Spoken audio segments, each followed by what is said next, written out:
Hello. So in this video, we're going to talk about two different approaches to doing interviews for YouTube videos.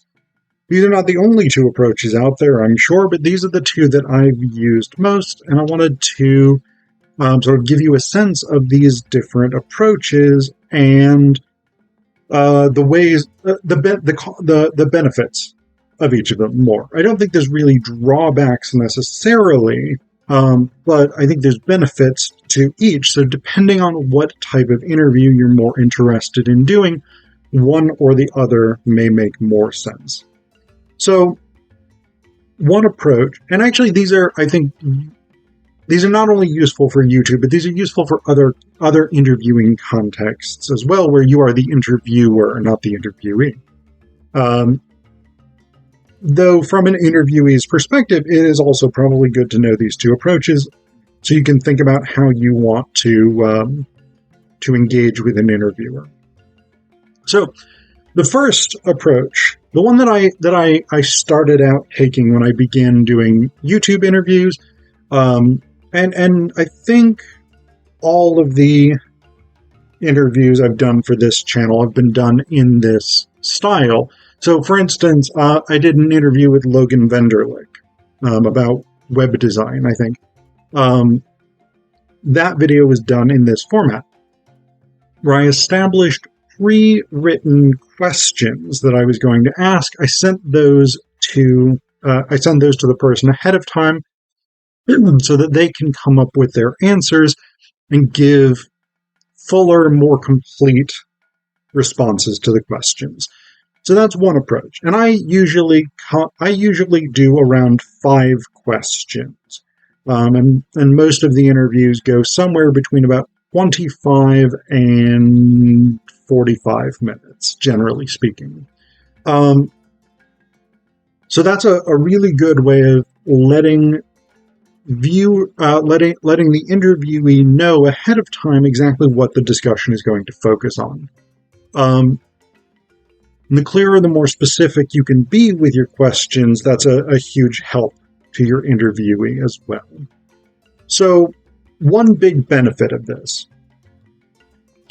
again helps interviewees prepare so they know exactly what they want to say in response to the questions, which often helps put people at ease, particularly people who may not be super used to doing interviews or something like this. This is a good way of letting them prep so that you'll get higher quality answers from them.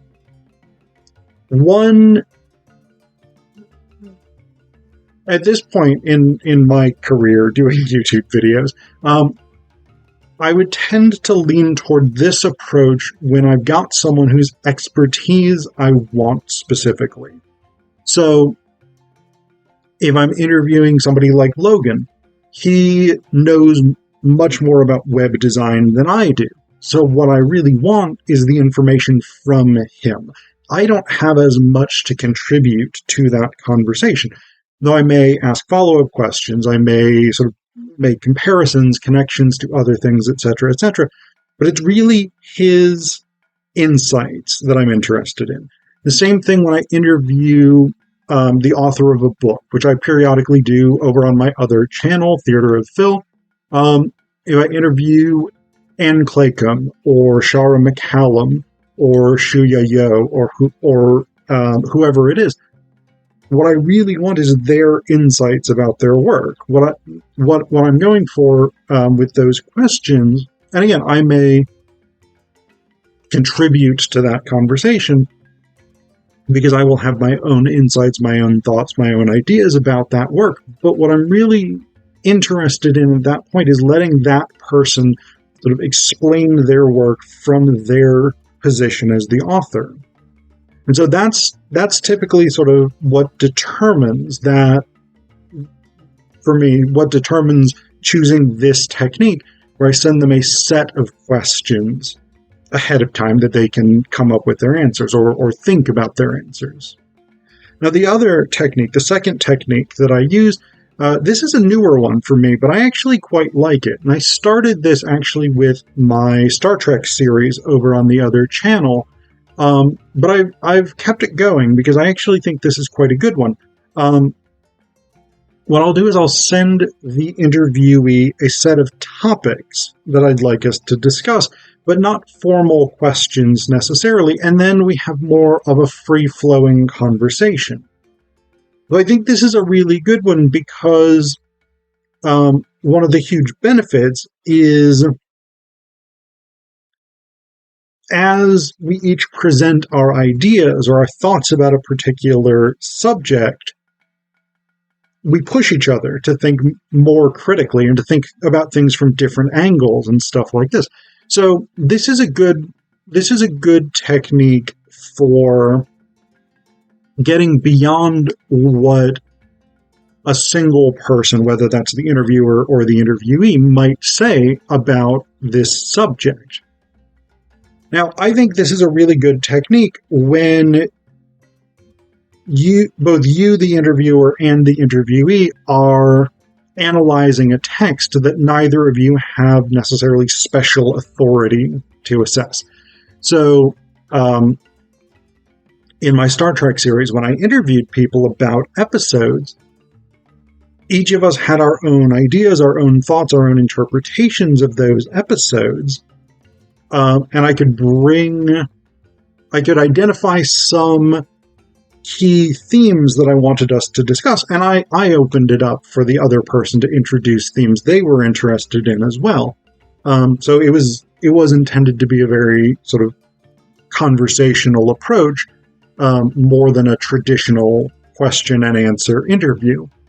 And again, I think when you have multiple people, whether that's two or more, who are interpreting a text, when they're bringing their perspectives, their ideas, their views on it, this is a good way to go because it is much more open and free flowing, which I think is really beneficial for getting to sophisticated readings of texts.